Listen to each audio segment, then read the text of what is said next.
Good morning to all అండి. మనకు Indian పాలిటీలో చాలా ఆర్టికల్స్ ఉంటాయి. సో, అవి మనకు కొంచెం ఎంత చదివినప్పటికీ కొంచెం కన్‌ఫ్యూజన్‌గా ఉంటుంది.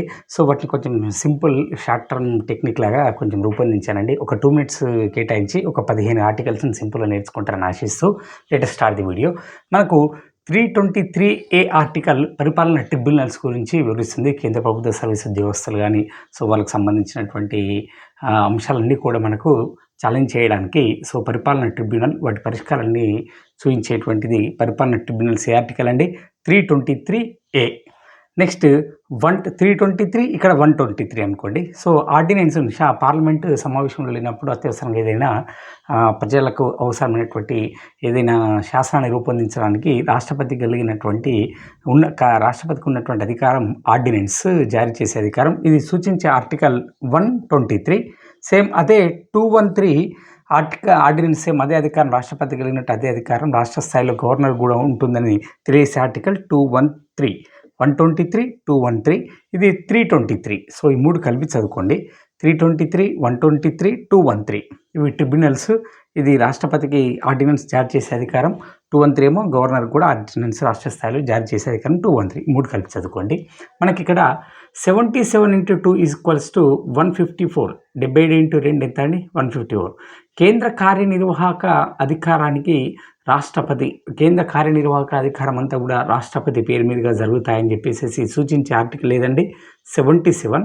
సో, రాష్ట్ర స్థాయిలో అదేవిధంగా రాష్ట్ర కార్యనిర్వాహక వ్యవస్థ అంతా కూడా గవర్నర్ పేరు మీదుగా జరుగుతుందని సూచించే ఆర్టికల్ లేదండి 154. ఇది 77, ఇది 154. మల్టిప్లై విత్ 2 చేయండి.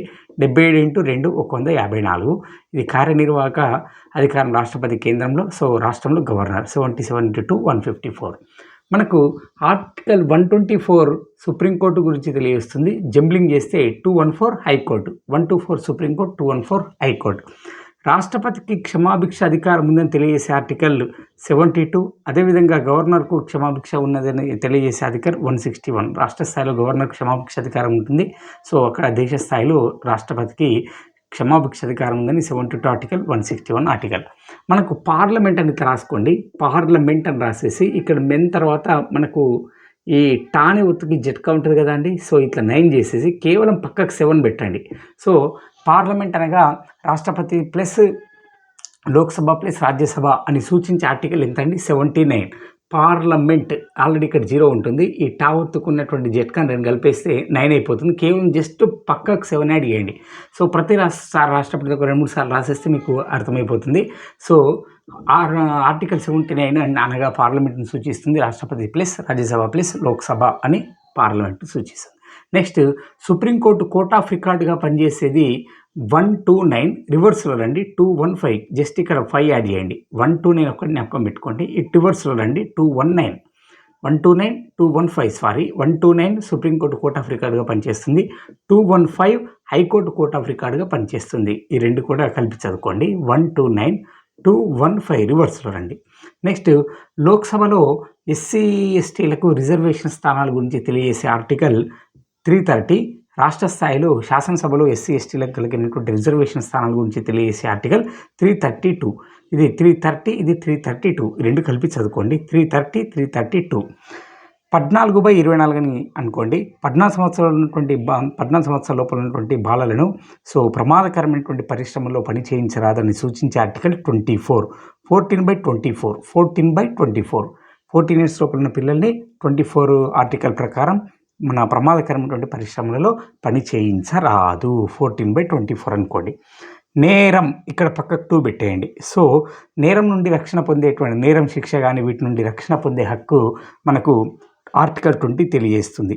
నేరం అని రాయండి. పక్కకు ఆల్రెడీ ఇక్కడ 0 ఉంటుంది కానీ నేరం పక్కకు జస్ట్ 2 పెట్టేయండి. సో, ఆర్టికల్ 20 ఏం తెలియజేస్తుంది? నేరం నుండి శిక్ష నుండి రక్షణ పొందే హక్కును తెలియజేసేటువంటి ఆర్టికల్ ఇదండి 20. ఉభయ సభల సంయుక్త సమావేశం. సో, పార్లమెంట్ ఉభయ సభల సంయుక్త సమావేశం గురించి తెలియజేసే ఆర్టికల్ ఆల్రెడీ ఇక్కడ 0 ఉంటుంది. జస్ట్ ఇక్కడ 1 రాయండి, ఇక్కడ 8 రాయండి. సో, ఆర్టికల్ 108 మనకు 108 అంబులెన్స్ ద్వారా కూడా జ్ఞాపకం పెట్టుకోండి. సంయుక్తం రాసుకోండి. సో, 108 మనం ఆస్ట్రేలియా నుంచి గ్రహించినటువంటి అంశం ఉభయ సభల సంయుక్త సమావేశం. సో, 108.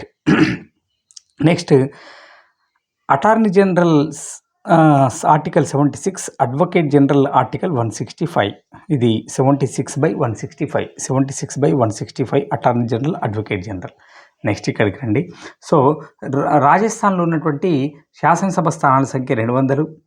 ప్రతి రాష్ట్రంలో రాష్ట్ర ప్రభుత్వం రూపొందించినటువంటి రాష్ట్ర శాసనసభ రూపొందించిన ప్రతి బిల్లు గవర్నర్కు పంపించాలి, గవర్నర్ ఆమోదం పొందాలి అని తెలియజేసేటువంటి ఆర్టికల్ 200. గవర్నర్ కొన్ని బిల్లులను రాష్ట్రపతి ఆమోదం కొరకు రిజర్వ్ చేయవచ్చనేటువంటి తెలియజేసే ఆర్టికల్ 201. 200 ఏమో రాజస్థాన్లో ఎమ్మెల్యే స్థానాల సంఖ్య. ఇక్కడ 200 ఆర్టికల్ దేని గురించి తెలియజేస్తుందండి? సో శాసనసభ రూపొందించినటువంటి ప్రతి బిల్లును గవర్నర్ ఆమోదం పొందాలి, ఆర్టికల్ 200. గవర్నర్ కొన్ని బిల్లులను రాష్ట్రపతి ఆమోదం కొరకు కూడా రిజర్వ్లో ఉంచవచ్చు 201.